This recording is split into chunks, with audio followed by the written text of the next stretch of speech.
BC, one of the most famous philosophers of the ancient world said that he who has the most is the one that is content with the least. Right about that time, Alexander the Great, who actually had one of the greatest teachers in history. Can anybody tell me who that was? Aristotle. Thank you, Dan. Alexander had Aristotle. And Alexander even actually said that he owed his living to his father, but he owed his living well to his teacher. He was a devout philosopher and thinker, Alexander the Great.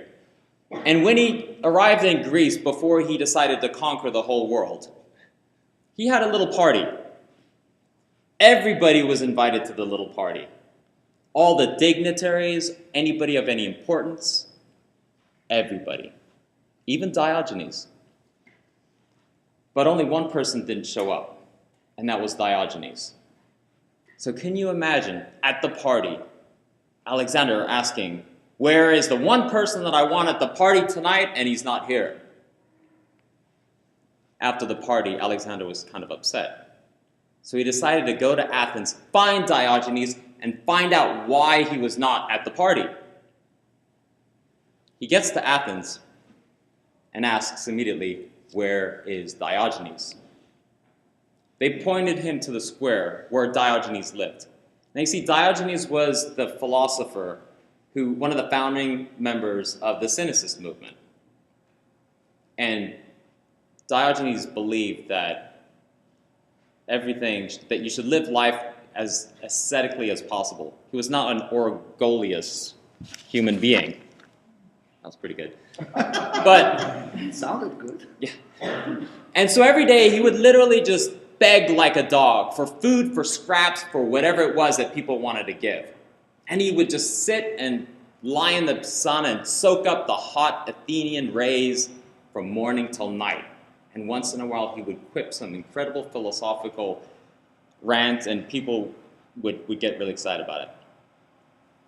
Diogenes was then lying down one day when he heard Alexander the Great and this huge crowd of people walking all the way up to where he was lying down. He was wondering, what is going on here? When finally, out of nowhere, was standing this giant figure, Alexander the Great, so big that he eclipsed the sun that Diogenes was lying in front of. Diogenes looks up. Alexander looks down. And Alexander says, "I am Alexander, the King of Kings." Diogenes looks up and goes, "I am Diogenes, the dog of dogs." I thought that was funny. So actually Alexander thought it was funny too. And he thought it was so funny that he then said to Diogenes, "Diogenes, you are such an amazing human being. I will grant you any wish that you want." Now can you imagine for a second Alexander the Great coming to you and saying he will grant you one wish, whatever you want in the entire universe, you can have. The most powerful man in the world has literally handed you paradise on a silver platter.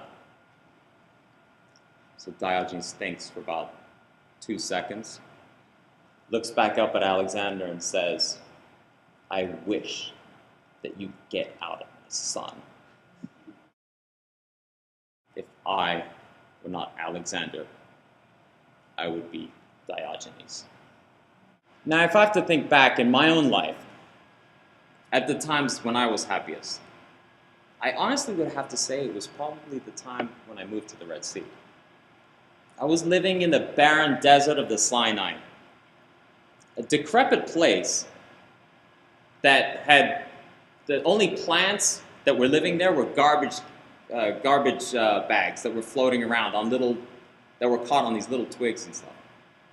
I had a $3 hut a night. That's what it cost. It was pretty expensive. I had a bag full of dive equipment, and I had a wife who honestly was not that chirpy.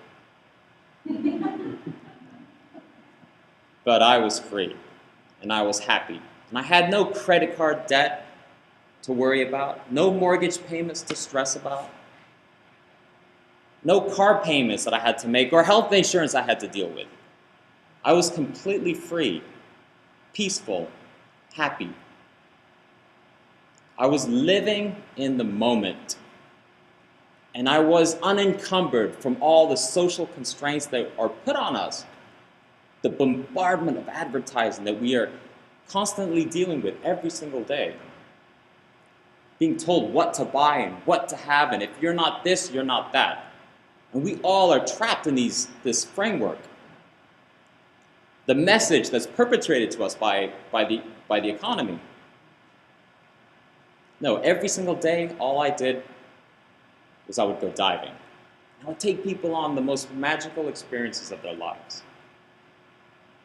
I would show them reefs that were sometimes 3,000-foot granite walls that were plastered in beautiful soft corals, pinks, whites, reds, purples, hues that you can't even imagine.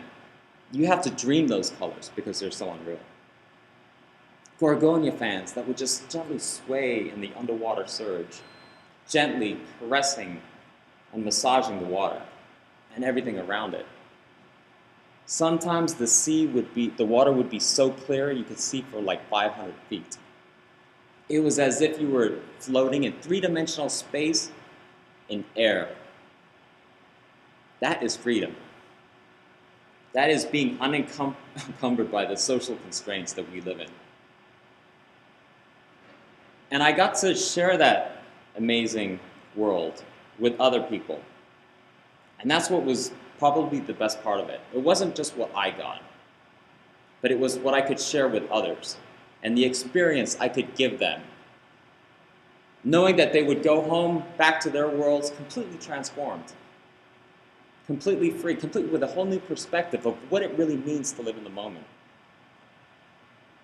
And I thought about it for a second, and sometimes when on those dives, you'd see these huge jackfish. They were big metallic-looking creatures, schools of them, tons of them, and huge barracudas that were floating, schools sometimes almost as big as this entire room here. And I'd float in the middle of them, and you just one with them. And I wondered, do these fish think that they're not happy because they don't drive BMWs, wear Rolex watches, and have Armani suits? No, they just are. And they don't have to get anywhere because they're already there. In a couple of weeks, about 3 weeks from now, I'm actually going to go climbing. I'm taking my first climbing trip in about 8 months, and I can't tell you how excited I am about it. I'm super psyched because not so much about what we're going to go do and what's going to be there, but I'm just so excited to remove myself from this whole world that sometimes we get trapped in, we get sucked in, and we're totally bombarded with messages. There's not going to be any TV there, no internet, no radio. It's just going to be a quiet little canyon with a bunch of guys that all we want to do is just push our limits and get really scared and have a lot of fun and be present and be in the moment. That, to me, is true happiness. When everything that you think is important and you put it on the side, all these material possessions, you put those on the side, then you can really find happiness. Happiness is really about connection, about being connected with others. You can't buy that. You can't have that. You can just be that. It's just connection, pure friendship.